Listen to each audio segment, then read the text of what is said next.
আসসালামু আলাইকুম। সুপ্রিয় শিক্ষার্থী বন্ধুরা, সপ্তম শ্রেণীর বাংলা বিষয় নিয়ে তোমাদের সামনে হাজির হয়ে গেছি। সপ্তম শ্রেণীর যে সকল শিক্ষার্থীরা পরীক্ষা নিয়ে দুশ্চিন্তায় আছো, তারা মজার ক্লাসের সাথে চলে আসো। আশা করি যে এই ক্লাসগুলো দেখলে তোমার পেরেশানি অনেক কমে যাবে এবং তোমার পরীক্ষার জন্য একটা ভালো প্রিপারেশন হয়ে যাবে ইনশাআল্লাহ।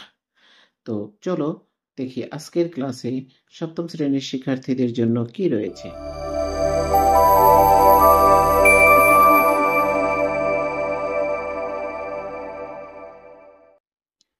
আমাদের আজকের পাঠের বিষয় কবিতা পড়ি ২।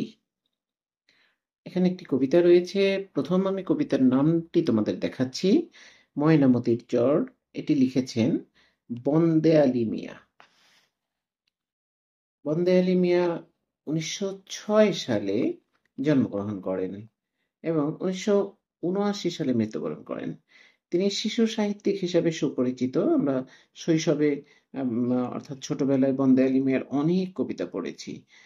তো যাই হোক, তার বিখ্যাত বইগুলোর মধ্যে রয়েছে ময়নামতির চর, কুচবরণ কন্যা, শিয়াল পণ্ডিতের পাঠশালা ইত্যাদি। কবিতায় পল্লী প্রকৃতির বর্ণনায় তিনি নিপুণতার পরিচয় দিয়েছেন। নিচের কবিতাটি ময়নামতির চর নামের কবিতা গ্রন্থ থেকে নেওয়া হয়েছে। তো চলো আমরা এই কবিতাটি আগে পড়ব, তারপরে পড়ার পর এই কবিতাটি আমরা বিশ্লেষণ করব বা একটু বুঝিয়ে দেবার চেষ্টা করব। তোমরা অনেকেই হয়তো বলবে যে তোমাদের এই কবিতাটি পড়া হয়ে গেছে। তারপরেও আজকের এই ক্লাসটি তোমার এই পাঠে একটা নতুন ধারণা দিবে বলে আমি বিশ্বাস করি ইনশাআল্লাহ। তো দেখো, এখানে রয়েছে ময়নামতির চর, বন্দে আলী মিয়া। আমি প্রথম পড়ে যাচ্ছি, আবৃত্তি করে যাচ্ছি। এপারের এই বুনো ঝাউ আর ওপারের বুড়ো বট, মাঝখানে তার আগাছায় ভরা শুকনো গাঙের তট। এই উঁচু পাড়ে নিত্য বিহানে লাঙল দিয়েছে চাষি, কুমিরেরা সেথা পোহাইছে রোদ শুয়ে শুয়ে পাশাপাশি। কুলে কুলে চলে খরশোলা মাছ, দাড়িকানা পালে পালে, ছদিয়ে তার একটারে ধরি, গাংচিল বসে ডালে। ঠোঁট চেপে ধরি, আছাড়ি আছাড়ি, নিস্তেজ করি তাই, মুড়ো পেটি লেজ ছিঁড়ে একে একে গিলিয়া গিলিয়া খায়। এরই কিছু দূরে এক পাল গরু বিচরিছে হেথা সেথা, শিঙে মাটি মাখা দড়ি ছিঁড়ি ষাঁড়, চলে সে স্বাধীন চেতা। মাথা নিচু করি কেহ বা ঝিমায়, কেহ বা খেতেছে ঘাস, শুয়ে শুয়ে কেহ জাবর কাটিয়া ছাড়িতেছে নিঃশ্বাস। গোচর পাখিরা গোচর পাখিরা ইহাদের গায়ে নির্ভয়ে চলে ফেরে, উকুন আঠালু ঠোকরিয়া খায় লেজের পালক নেড়ে। বক পাখিগুলো গোচর পাখির হয়েছে অংশীদার, শালিক কেবলই করিছে ঝগড়া, কাজ কিছু নাই তার। নতুন চরের পলি জমিটাতে কলাই বুনেছে যারা, আখের খামারে দিতেছে তারাই রাতভর পাহারা।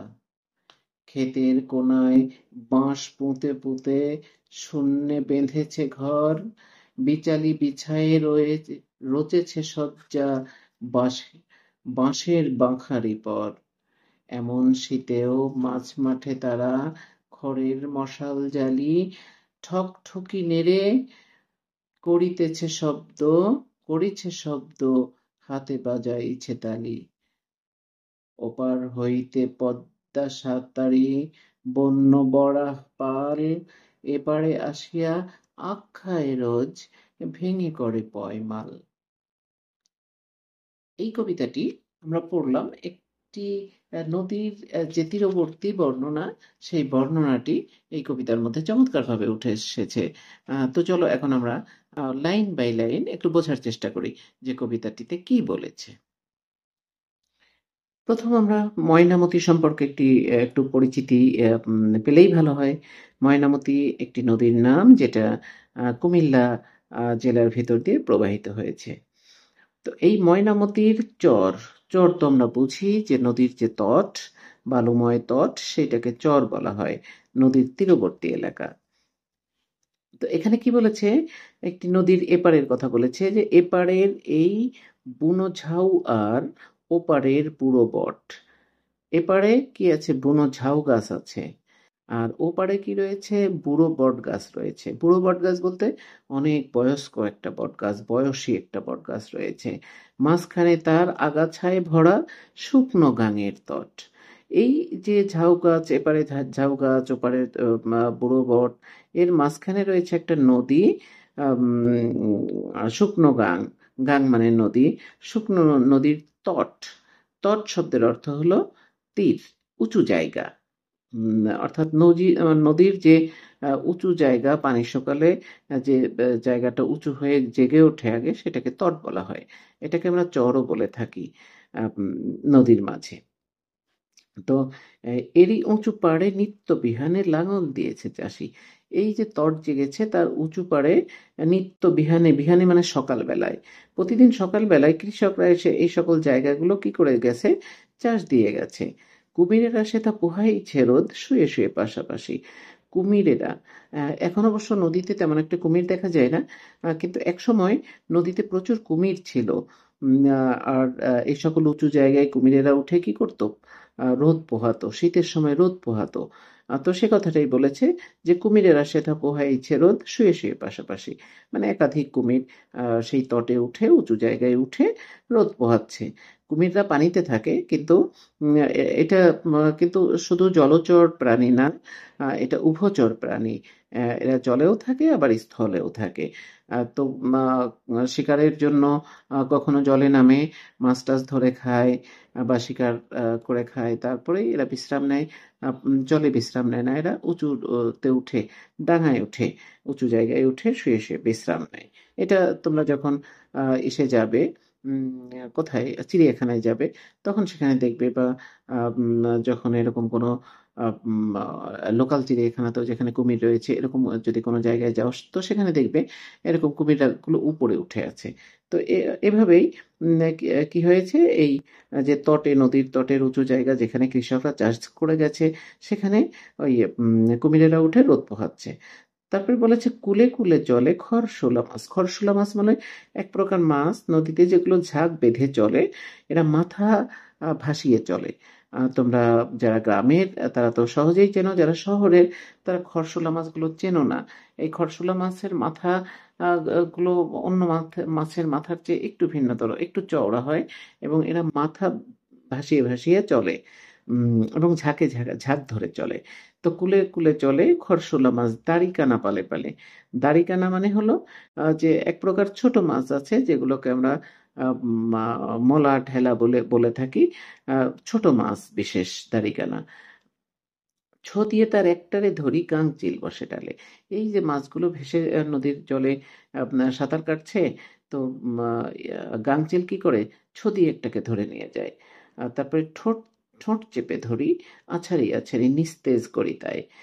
ঠোঁট চেপে ধরি মানে কি, কিসের ঠোঁট চেপে ধরি, উম, ওই যে যে কি চিল অথবা গাংচিল মাছগুলো ধরেছে, সেই গাংচিল ঠোঁট চেপে ধরে মাছটাকে আছাড় দেয়, যাতে মাছটা নিস্তেজ হয়ে যায় এবং মারা যায়। তারপরে এটা খেতে সুবিধা হয় আর কি, ছিঁড়ে ছিঁড়ে।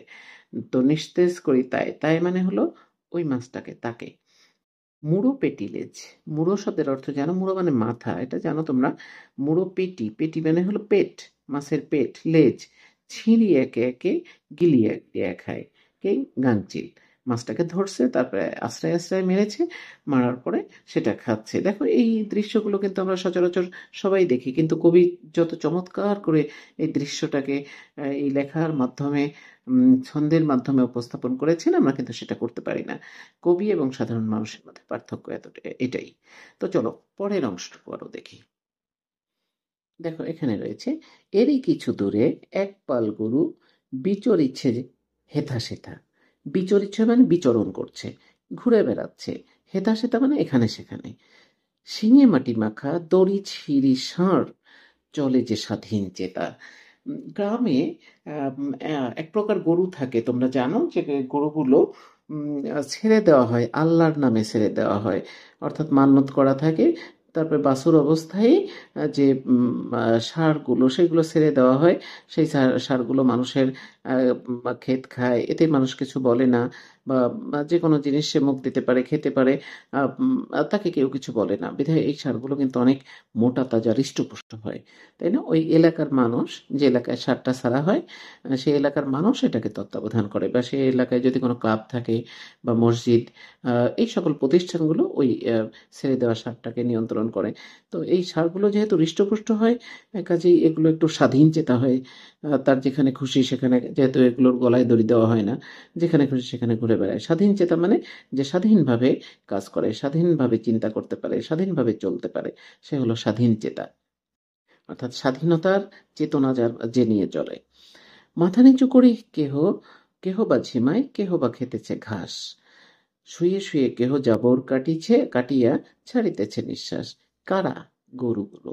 মাঠে যে গরুগুলো ইচ্ছামতো ঘুরে বেড়াচ্ছে, সেই গরুগুলো নিয়ে আবার কিছু কিছু গরু কি করছে, কেউ কেউ ঝিমাচ্ছে, কেউ কেউ ঘাস খাচ্ছে, কেউ কেউ শুয়ে জাবর কাটছে।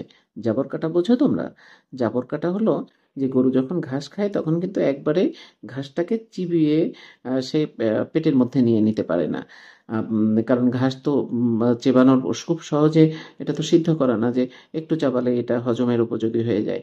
তো এই ঘাসগুলো গরু যখন ঘাস খায়, বা গরু বা ছাগল বা এরকম যেগুলো তৃণভোজী প্রাণী, তারা যখন ঘাস খায় তখন ঘাসটা ছিঁড়ে ছিঁড়ে তার মুখের ভেতরে, অর্থাৎ একটা উপরস্থ একটা পাকস্থলী আছে উপরের দিকে, তো সেখানে জমা রাখে। তারপর যখন একটু অবসর পায় বা বসে থাকে, বিশ্রাম নেয়, তখন এই ঘাসগুলো আবার ভেতর থেকে উঠায়, উঠানোর পরে চাবায়, চাবানোর পরে তারপরে এটা চূড়ান্তভাবে গেলে, এই যে চাবানো, এই চাবানোকে বলা হয় জাবর কাটা। এটা তোমরা জানো, অনেকেই গ্রামের ছেলেমেয়েরা তো খুব ভালো করেই জানে, শহরের ছেলেমেয়েরাও জানে। যে কোরবানির সময় তো গরু দেখে, তাই না? আর কখনো গরু দেখা হোক বা না হোক, তো এই জন্য জাবর কাটা সবাই বোঝে। আর যখন জাবর কাটে তখন গরুর মুখ দিয়ে কি হয়, লালা বের হয়, তাই না? ফেনা বের হয়। তো কেউ কেউ কি করছে, এরকম জাবর কাটছে। তারপর গোচর পাখিরা, গোচর মানে কি? গো মানে গরু, চর মানে চড়ে বেড়ায়। যে আহ, পাখিগুলো গরুর গায়ের উপরে চড়ে বেড়ায় তাদেরকে বলা হয় গোচর পাখি। গোচর পাখিরা ইহাদের গায়ে নির্ভয়ে চলে ফেরে। দেখবা মাঠে যখন গরু ঘাস খাচ্ছে তখন অনেক পাখি তার গায়ের উপরে বসছে এবং নির্ভয়ে বসছে, কোনো রকম ভয় নাই। এরা কি করছে? এরা উকুন আঠালো ঠকরিয়ে ঠকরিয়ে খায়। এই গরুর গায়ে যে আঠালো থাকে, এক প্রকার পরজীবী, উকুনের মতো, উকুনের চেয়ে বড় এক প্রকার পরজীবী, আহ, আহ, এটাকে বলা হয় কীট। তো এই পরজীবী যে কীটটা, এইটা হলো আঠালো। গরুর গায়ে যেটা থাকে উকুনের মতো, এটা আঠালো। তো এই আঠালোগুলো ঠুকরায় ঠুকরায় খায়। উকুনও থাকে গরুর গায়ে, সেই উকুনও খায়। তো এই পাখিগুলো কি করছে? উকুন আঠালো ঠকরিয়া খায়, লেজের পালক নেড়ে। আর গরু কি করে? লেজের পালক নাড়তেছে। আর ওই পাখিগুলো উকুন আঠালো এগুলো ঠকরিয়া ঠকরিয়া খাচ্ছে। বক পাখিগুলো গোচর গোচর পাখির হয়েছে অংশীদার। আবার মাঝে মাঝে বকও কিন্তু সেই গরুর গায়ের উপরে গিয়ে বসে। কিন্তু যখন এই গরুর গায়ের উপর গিয়ে বসে, তখন এই গোচর পাখিগুলো কি করে? ওই বকগুলোকে তাড়িয়ে দেয়, যে এটা তোমাদের বসার জায়গা না, এখানে আমরা বসবো। এই উকুন আঠালোর অংশীদার আমরা, মানে দাবিদার আমরা, এগুলো তোমাদের না, তোমরা মাঠে যাও, এরকম আর কি তাড়িয়ে দেয়। শালিক কেবলই করেছে ঝগড়া, কাজ কিছু নেই তার। আর শালিক সবসময় কিচির মিচির কেসমেস কেসমেস করতে থাকে। এটাকে কবি কি বলেছেন, যে শালিক শুধু ঝগড়া করতেছে, তার আর কোনো কাজ নাই মনে হচ্ছে। তারপর বলেছে নতুন চরের পলি জমিটাতে কলাই বুনেছে যারা। যখন নদীর পানি কমে যায়, অর্থাৎ বন্যার পরবর্তী সময়ে যখন নদীর পানি পড়ে যায়, কমে যায়, তখন এই যে নদী ভরাট থাকা অবস্থায়, বন্যা কবলিত বা বন্যায় প্লাবিত থাকা অবস্থায় পানিগুলো ঘোলা থাকে। এই পানির, ঘোলা পানির যে পলিমাটিটা আস্তে আস্তে জমা হয়। পানি যখন নেমে যায় তখন এই পলিমাটিটা কিন্তু বেশ পুরু, হয়ে পড়ে। তখন তুমি পাড়া দিলে কি হবে, তোমার হাঁটু পর্যন্ত, কখনো কোমর পর্যন্ত, কখনো বুক পর্যন্ত, কখনো বা তুমি নিজেই ডুবে যাবে। এত পুরু হয়ে এই পলিগুলো পড়ে এবং এটা খুব কোমল থাকে, নরম থাকে। এই সময় এই নদীর পাড় দিয়ে চলাটা অনেক ঝুঁকিপূর্ণ থাকে। তো যাই হোক, এই মাটি যখন শুকিয়ে যায় তখন কি করে, এই পলি মাটি চাষ করা হয়। চাষ করে কি কলাই বোনা হয়, বিভিন্ন ফসল বোনা হয় এই মাটিতে। তাই বলেছে যে নতুন চরের পলি জমিটাতে কলাই বুনেছে যারা, যে সকল কৃষক এগুলো কলাই বুনছে, আখের খামারে দিতেছে তারাই রাতভর পাহারা। আখের খামারে দিতেছে তারাই রাতভর পাহারা। এই আখের আবার খামার আছে, আখ উৎপাদন হয় গ্যান্ডারি। এই জাতীয় আখ উৎপাদন হয় বাণিজ্যিক, যেগুলো বিক্রি করা যায়। এই ধরনের আখ, আখ কিন্তু অনেক প্রকার আছে তাই না, যেগুলো মাঠে চাষ করা হয়। অর্থাৎ যে আখ থেকে আমরা চিনি পাই, সেটা কিন্তু এই গ্যান্ডারি না, সেই আখগুলো কিন্তু শক্ত, যেগুলো মিলে ভাঙানো হয়, ভাঙায় রস বের করে তারপরে গুড়, গুড় থেকে চিনি উৎপাদিত হয়। সেই চিনি আমাদের কৌটাতে চলে আসে চায়ের জন্য বা মিষ্টান্নর জন্য, তাই না? তো এই আখ আর এই যে খামারে যে আখ তৈরি হয়, এইটা ভিন্ন। খামারে সাধারণত কি আখ তৈরি হয়, এই যে গ্যান্ডারি আখগুলো তৈরি হয়, নরম এই আখগুলো। আর এই আখগুলো কিন্তু শিয়ালে খায়, শুধু শিয়াল না, অনেক জংলি প্রাণী এইগুলো খেয়ে থাকে। তো সে কথাই বলছে যে আখের খামারে দিতেছে তারাই রাতভর পাহারা। যারা এই জমিতে কলাই বুনছে, তারাই আবার এই জমির কিছুটা উপর দিকে যে আখের খামার রয়েছে, সেই আখের খামারে তারা রাতভর পাহারা দিচ্ছে। ক্ষেতের কোনায় বাঁশ পুঁতে পুঁতে শূন্যে বেঁধেছে ঘর। এই ক্ষেতের খামারে কি করছে, এই যে আখের ক্ষেত, এই ক্ষেতের কোনায় কি করা হয়, বাঁশ পোতা হয়, বাঁশ পুঁতে পুঁতে মাচা তৈরি করা হয় উঁচু করে। তারপরে সেই মাচায় শুয়ে কি করে, পাহারা দেয়। একটু উঁচু শূন্য জায়গায় মাচা বাঁধা হয়, সেই মাচার উপর শুয়ে শুয়ে পাহারা দেওয়া হয়, যে শিয়াল যাতে আখ খেয়ে যেতে না পারে। বিচালি বিছায়ে রচেছে শয্যা, বাঁশের বাঁখারি পর। বিচালি মানে কি, বিচালি মানে ধানের যে গাছ, এটাকে বিচালি বলা হয়। আম, ধান মাড়াইয়ের পরে যে ধানের যে শুকনো গাছটা থাকে সেটা হলো বিচালি। বিচালি বিছায়ে রচেছে, রচেছে মানে রচনা করছে। শয্যা মানে তো বোঝোই বিছানা। বাঁশের বাঁখারি পর, বাঁশের বাঁখারি মানে এক প্রকার মাচা, বাঁশ দিয়ে তৈরি এক প্রকার মাচা, যেটাকে বলা হয় বাঁখের বাখারি। বাঁখের বাখারি পর, বাঁশের বাখারি পর। এমন শীতেও মাঝ মাঠে তারা খড়ের মশাল জ্বালি।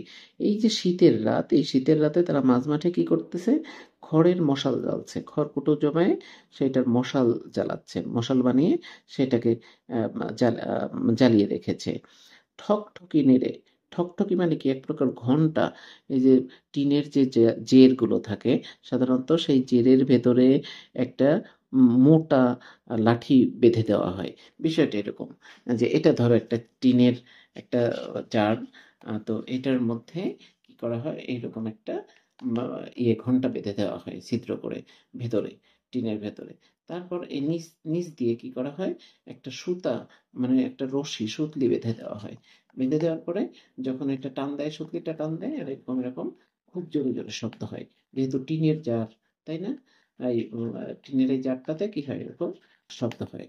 আর শিয়াল বা যে সকল পশুগুলো ক্ষেত নষ্ট করে, সেগুলো কি হয়, পালিয়ে যায়। তো এভাবে আর কি, এটাকে বলে ঠকঠকি। ঠকঠকি নেড়ে করিছে শব্দ, হাতে বাজাইছে তালি, হাতে তালিও বাজায়। তারপরে কি বলছে, যে ওপারেতে, ওপার হইতে পদ্মা সাঁতারি, পদ্মা নদী সাঁতরে, সাঁতারি মানে সাঁতরে। বন্য বরাহ পাল, বরাহ পাল মানে হলো শূকর, বুনো শূকর, যেগুলো যেগুলো বনে জঙ্গলে থাকে। আর শূকর সবসময় কিন্তু দল বেঁধে চলে, পাল, শূকরের পাল বলা হয়, দল বলা হয়। এই শূকরগুলো নদীর পার হয়ে, পদ্মা নদী পার হয়ে কি করে, এপারে চলে আসে। এপারে আসিয়া আখ খায় রোজ, ভেঙে করে পয়মাল। রোজ এই আখ, যে আখগুলো চাষ করা হয় সেই আখগুলো খায়, এবং খায় তো খায়ই, আরো কি করে, যেহেতু দল বেঁধে আসে, অনেক আখ নষ্ট করে। পয়মাল মানে হলো, পয়মাল শব্দের অর্থ হলো ধ্বংস করা, ঠিক আছে? তো ধ্বংস করা বা নষ্ট করা। তো আহ, এই ছিল আমাদের হলো এই কবিতাটার যে বিবরণ বা বর্ণনা অথবা বিশ্লেষণ যাই বলি সেটি। তো এখানে আমরা দেখেছি যে একটি নদী যার নাম হলো ময়নামতি, সেই নদীর পাড়ের কিছু দৃশ্য চমৎকার ভাষায়, নান্দনিক ভাষায় কবি এই কবিতার মধ্যে উপস্থাপন করেছেন। এবং এই কবিতাটার দারুণ একটি বিষয় সেটি হলো যে প্রত্যেকটা চরণের শেষে অন্তমিল রয়েছে, তাই না? এই জন্য পড়তে অনেক শ্রুতি মধুর মনে হচ্ছে। খুব চমৎকার একটি বর্ণনা। অর্থাৎ বাংলাদেশের যে বাংলাদেশ নদীমাতৃক দেশ, এই নদীমাতৃক দেশের যে চিত্র সেটার একটি চমৎকার চিত্রায়ন কবি এই কবিতার মধ্যে করেছেন। এখানে কিছু শব্দ অর্থ দেওয়া আছে, যে শব্দ অর্থগুলো পড়ার ফাঁকে ফাঁকে আমি সব শব্দ অর্থগুলোই আলোচনা করে গিয়েছি। কাজে এই শব্দ অর্থগুলো আর আলাদাভাবে আমাদের পড়ার দরকার নেই। আমরা এর পরবর্তী ক্লাস দেখব হলো এই কবিতাটার মূল ভাব। তো সে পর্যন্ত সবাই সুস্থ থাকো। খুব শীঘ্রই দেখা হবে এই যে এই কবিতাটি ময়নামতির চর, এই কবিতার মূল ভাব নিয়ে। ভালো থেকো সবাই। আল্লাহ হাফেজ। আসসালামু আলাইকুম।